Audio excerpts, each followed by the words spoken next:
ದರ್ಶನ್ ಅವರ ಒಂದು ಇನ್ಸಿಡೆಂಟ್ ಆದಾಗ ವಿಜಯಲಕ್ಷ್ಮಿ ಅವರೊಟ್ಟಿಗೆ ಇದ್ದಿದ್ದು ಧನ್ವೀರ್ ಅವ್ರು ಮಾತ್ರ. ಹ್ಮ್ ಸೊ ಮೊನ್ನೆ ಅಷ್ಟೇನೆ ಧನ್ವೀರ್ ಅವರ ಒಂದು ವಾಮನ ಸಿನಿಮಾದ ಟ್ರೈಲರ್ ಲಾಂಚ್ಗೂ ಕೂಡ ದರ್ಶನ್ ಅವ್ರು ಬರ್ತಾರೆ ಅಂತ ಹೇಳ್ಬಿಟ್ಟು ಆ ಪ್ರಸನ್ನ ಚಿತ್ರಮಂದಿರದಲ್ಲಿ ಸಾಕಷ್ಟು ಜನ ವೇಟ್ ಮಾಡ್ತಿದ್ರು. ಹ್ಮ್ ಬಟ್ ಆದ್ರೂ ಕೂಡ ಅನ್ಫಾರ್ಚುನೇಟ್ಲಿ ಶೂಟಿಂಗ್ ಇಂದ ಬರಕ್ಕಾಗಿಲ್ಲ. ಬಟ್ ವಿಡಿಯೋ ಮೂಲಕ ಅವರು ಒಳ್ಳೆ ಬೆಸ್ಟ್ ವಿಶಸ್ ಅನ್ನ ತಿಳಿಸಿದ್ದಾರೆ. ಹ್ಮ್ ಸೊ ಒಬ್ಬ ವ್ಯಕ್ತಿ ನಿಯತ್ತಿಂದ ಇದ್ದಾರೆ ಅನ್ನೋದಕ್ಕೆ, ದರ್ಶನ್ ಅವರೊಟ್ಟಿಗೆ ಇದ್ದಾರೆ ಅನ್ನೋದಕ್ಕೆ ಕಾರಣ ಏನು ಅಂತಂದ್ರೆ ಧನ್ವೀರ್ ಅಂತಹ ಇರುವಂತಹ ವ್ಯಕ್ತಿ.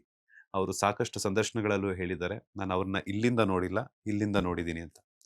ಸೊ ಧನ್ವೀರ್ ಅವರ ನಿಯತ್ತಿನ ಬಗ್ಗೆ ಏನ್ ಹೇಳ್ತೀರಾ? ನೀವು ನೋಡಿರ್ತೀರಾ? ನಿಜವಾಗ್ಲೂ ಪ್ರೀತಿ ಮಾಡೋ ಅನ್ಫಾರ್ಚುನೇಟ್ಲಿ ಧನ್ವೀರ್ ಅವ್ರನ್ನ ನಾನು ಭೇಟಿ ಮಾಡಿಲ್ಲ, ಬಟ್ ಹ್ಮ್ ಅವ್ರ ಕಾರ್ಯಗಳನ್ನೆಲ್ಲ ಹ್ಮ್ ನಾನು ಸೋಷಿಯಲ್ ಮೀಡಿಯಾ ಮೂಲಕ ನೋಡ್ತಾ ಇದ್ದೀನಿ. ಹ್ಮ್ ಯಾವುದೇ ಸಂಬಂಧ ಆಗ್ಲಿ ಮಂಜು ಅವರೇ, ಹ್ಮ್ ನಿಜವಾದ ಪ್ರೀತಿ, ನಿಜವಾದ ವಿಶ್ವಾಸ, ನಿಜವಾದ ಸ್ನೇಹ ಅಂತ ಇದ್ರೆ ಹ್ಮ್ ಯಾವ ಸಂದರ್ಭದಲ್ಲೂ ಕೈ ಬಿಡಲ್ಲ. ಹ್ಮ್ ಧನ್ವೀರ್ ಹಾಗೇನೆ ಲಕ್ಷಾಂತರ ಅಭಿಮಾನಿಗಳು ಹ್ಮ್ ದರ್ಶನ್ ಸರ್ ಅವ್ರಿಗೆ ಜೀವ ಕೊಡಕ್ಕೂ ತಯಾರಿರುವಂತವ್ರಿದ್ದಾರೆ. ಹ್ಮ್ ಆ ಮನುಷ್ಯನ ವ್ಯಕ್ತಿತ್ವನೇ ಹಾಗೆ. ಹ್ಮ್ ಯಾಕಂತಂದ್ರೆ ಅವರಲ್ಲಿ ಇದಿಲ್ಲ, ಏನಂತಾರೆ, ಆ, ಟೊಳ್ಳಲ್ಲ. ಹ್ಮ್ ಆ, ದರ್ಶನ್ ಸರ್ ಹ್ಮ್ ಅವ್ರು ನಿಜವಾಗ್ಲೂ ಅವರಲ್ಲಿ ಒಂದು ನಿಯತ್ತಿದೆ. ಹ್ಮ್ ಸೊ ಹಾಗಾಗಿ ಅವ್ರ ಜೊತೆಗೆ ಇರೋರು ಕೂಡ ನಿಯತ್ತಿರೋ ಅಂತವ್ರು. ಹ್ಮ್ ಈಗ ಧನ್ವೀರ್ ಅವರು ಮಾಡಿರುವಂತ ಕೆಲಸ ನಿಜವಾಗ್ಲೂ ಅಮೇಝಿಂಗ್. ಹ್ಮ್ ಯಾಕೆಂತಂದ್ರೆ ಅಷ್ಟು ನಂಬಿಕೆ, ಅಷ್ಟು ವಿಶ್ವಾಸ, ಅಷ್ಟು ಪ್ರೀತಿಯಿಂದ ಹ್ಮ್ ಸಂಪೂರ್ಣವಾಗಿ ಅವ್ರನ್ನ ನಂಬಿದ್ದಾರೆ. ದರ್ಶನ್ ಸರ್ ಅವ್ರು ಎಷ್ಟೇ ದೊಡ್ಡ ಆಕ್ಟರ್ ಆದ್ರು ಅಥವಾ ಎಷ್ಟೇ ಶ್ರೀಮಂತರಾದ್ರು, ಹ್ಮ್ ಏನೇ ಗಳಿಸ್ಕೊಂಡ್ರು, ಹ್ಮ್ ಯಾರೂ ಗಳಿಸಕ್ಕಾಗದೇ ಇರೋದು ಒಂದು ದರ್ಶನ್ ಸರ್ ಅವ್ರ ಹತ್ರ ಇದೆ ಅಂತ ಅಂದ್ರೆ ಹ್ಮ್ ನಿಷ್ಠಾವಂತ ಅಭಿಮಾನಿಗಳು. ಹ್ಮ್ ಅದನ್ ಯಾರಿಗೂ ಅದು ಹೇಳಿ ಕೇಳಿ ದುಡ್ಡು ಕೊಟ್ಟು ಕರ್ಸ್ಕೊಳ್ಳೋ ಅಂತದಲ್ಲ ಅದು. ಹ್ಮ್ ಈಗ ದರ್ಶನ್ ಸರ್ಗಿಂತ ಲಕ್ಷಾಂತರ ಪಟ್ಟು ಶ್ರೀಮಂತರು ಇದಾರೆ, ಬೇಜಾನ್ ಜನ ಹ್ಮ್ ಇದಾರೆ. 10 ಜನ ಅಭಿಮಾನಿಗಳು ಇರಲ್ಲ ಅವ್ರಿಗೆ. ಹೌದು. ಅಭಿಮಾನಿಗಳು ಅನ್ನೋದು ನೀವು ದುಡ್ಡು ಕೊಟ್ಟು ಅಥವಾ ಇನ್ನೇನೋ ಕೊಟ್ಟು ಇನ್ನೇನೋ. ಈಗ ನನ್ನನ್ನೇ ಉದಾಹರಣೆಗೆ ತಗೊಳ್ಳಿ. ಹ್ಮ್ ನನಗೂ ದರ್ಶನ್ ಸರ್ ಅವ್ರಿಗೂ ಏನು ಕನೆಕ್ಷನ್ ಇಲ್ಲ. ಹ್ಮ್ ಇಡೀ ಜೀವನದಲ್ಲಿ ಅವ್ರನ್ನ ನಾನು 2 ಸಲ ನೋಡಿರೋದು. ಹ್ಮ್ ಅಷ್ಟಕ್ಕೆ ಅವ್ರು ನಮ್ಮ ಮನಸ್ಸನ್ನ ಗೆದ್ದು ಬಿಟ್ಟಿದ್ದಾರೆ. ಹ್ಮ್ ಸೊ ಹಾಗಾಗಿ ದರ್ಶನ್ ಸರ್ ಅವ್ರಿಗೆ ನಿಜವಾದ ಅಭಿಮಾನಿಗಳು ಏನಿದ್ದಾರೆ, ಹ್ಮ್ ದೊಡ್ಡ ಆಸ್ತಿ ಅದು ಹ್ಮ್ ದರ್ಶನ್ ಸರ್ ಅವ್ರಿಗೆ. ಸೊ ಧನ್ವೀರ್ ಅವರ ಅವ್ರ ಸಂಬಂಧ ನೋಡಿದಾಗ ಹ್ಮ್ ಬಹಳ ಖುಷಿ ಆಗುತ್ತೆ. ಓಕೆ ಮೇಡಮ್, ಧನ್ವೀರ್ ಅವ್ರ ಬಗ್ಗೆ ಮಾತಾಡ್ತೀನಿ. ಇನ್ನೊಂದು ಮಾತು ನೆನಪಿಗೆ ಬಂತು.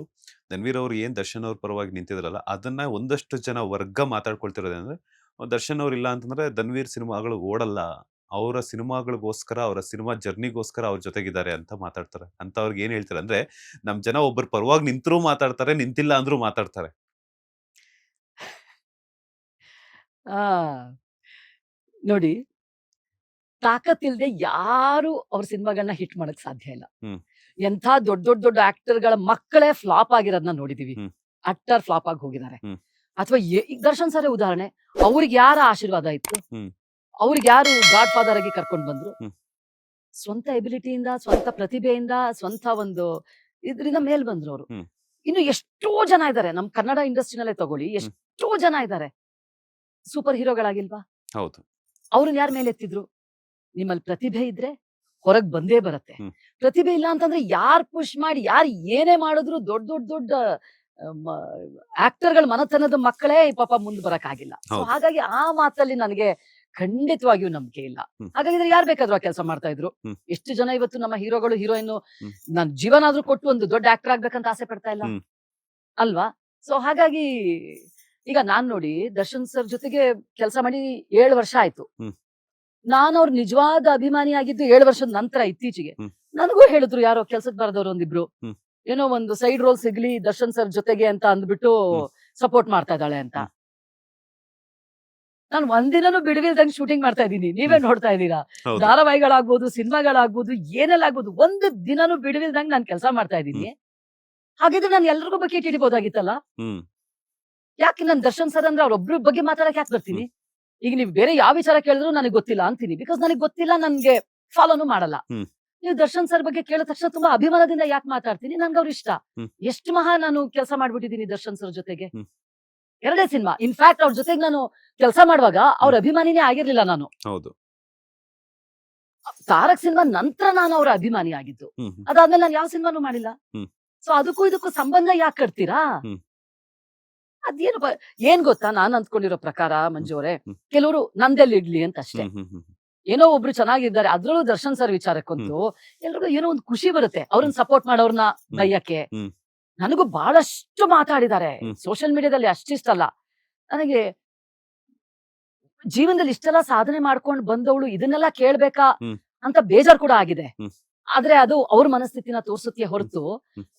ನಮ್ದೇನು ಪ್ರಾಬ್ಲಮ್ ಅಲ್ವೇ ಅಲ್ಲ. ಜನರಿಗೆ ಯಾವ್ದು ಸತ್ಯ ಯಾವ್ದು ಮಿಥ್ಯ ಅಂತ ನೋಡುವಷ್ಟು ಗೊತ್ತಾಗಲ್ವಾ? ಹ್ಮ್. ಅವ್ರ ಬಗ್ಗೆ ಆ ರೀತಿ ಮಾತಾಡೋರ್ ಬಗ್ಗೆ ಅದು ಕೆಟ್ಟ ಅಭಿಪ್ರಾಯನ ತೋರ್ಸುತ್ತೆ. ಇಂಡೈರೆಕ್ಟ್ ಆಗೆಲ್ಲ ಅಂದಿದ್ದಾರೆ ನನ್ಗೆ, ಹ್ಮ್. ಯಾವ್ದಾವ್ದು ಅಕೌಂಟ್ ಇಂದ ಬಂದು ಎಲ್ಲ ಹ್ಮ್. ಕೆಟ್ಟದಾಗೆಲ್ಲ ಮಾತಾಡಿದ್ದಾರೆ. ಹ್ಮ್. Just because I support Darshan sir. ಆ ಕಮೆಂಟ್ಸ್ ನೋಡಿದಾಗ ಏನ್ ಅನ್ಸುತ್ತೆ ಮೇಡಮ್ ನಿಮ್ಗೆ? ಮುಂಚೆ ಬೇಜಾರಾಗೋದು, ಹ್ಮ್. ಇನ್ನೊಂದ್ಸಲ ಕೋಪ ಬರೋದು, ಹ್ಮ್. ಇವಾಗ ನಗು ಬರುತ್ತೆ. ಹ್ಮ್. ಅಂದ್ರೆ ಅವ್ರದ್ದು ಹೊಟ್ಟೆ ಕಿಚ್ ಕಾಣಿಸ್ತಾ ಇದೆಯಲ್ಲ ಅಂತ ಹ್ಮ್. ಈಗ ತುಂಬಾ ನಗು ಬರುತ್ತೆ. ಹ್ಮ್. ಓ ಎಷ್ಟು ಉರ್ಕೋತಾ ಇದಾರೆ ಇವರು. ಬಟ್ ನನಗೆ ಅವ್ರು ಏನ್ ಅಂತಂದ್ರು ಏನ್ ಮಾಡಿದ್ರು ದರ್ಶನ್ ಸರ್ ಮೇಲೆ ಇರೋ ಅಭಿಮಾನ ಕಡಿಮೆ ಆಗಲ್ಲ. ಚಾನ್ಸೇ ಇಲ್ಲ. ಕಿತ್ಕೊಳಕ್ ಆಗೋದೇ ಇಲ್ಲ ಅದನ್ನ. ಈಗ ಒಬ್ರು ಇಷ್ಟಪಡ್ತೀವಿ ಅಂತ ಅಂದ್ರೆ ಅದನ್ನ ಹೇಗೆ ಬೇರೆಪಡಿಸ್ತೀರಾ ನೀವು? ಹ್ಮ್. ಸೊ ಹಾಗಾಗಿ ಯಾರು ಏನ್ ಬೇಕಾದ್ರೂ ಅನ್ಕೊಳ್ರಪ್ಪ, ನಾನು ಇಟ್ಟಿರೋ ಒಂದು ಗೌರವ ಏನಿದೆ ದರ್ಶನ್ ಸರ್ಗೆ, ಹ್ಮ್. ಅದ್ಯಾವತ್ತೂ ಕಡಿಮೆ ಆಗಲ್ಲ. ಲೇಟೆಸ್ಟ್ ಹಾಗೂ ಇಂಟ್ರೆಸ್ಟಿಂಗ್ ಸುದ್ದಿಗಳಿಗಾಗಿ ಬಾಸ್ ಟಿವಿ ಕನ್ನಡ ಚಾನೆಲ್ನ ಸಬ್ಸ್ಕ್ರೈಬ್ ಮಾಡಿ. ಹಾಗೆಯೇ ಬೆಲ್ ಐಕಾನ್ ಪ್ರೆಸ್ ಮಾಡಿ. ಇದರ ಜೊತೆಗೆ ಫೇಸ್ಬುಕ್, ಇನ್ಸ್ಟಾಗ್ರಾಮ್, ಎಕ್ಸ್ ನಲ್ಲೂ ಮಿಸ್ ಮಾಡದೆ ಫಾಲೋ ಮಾಡಿ.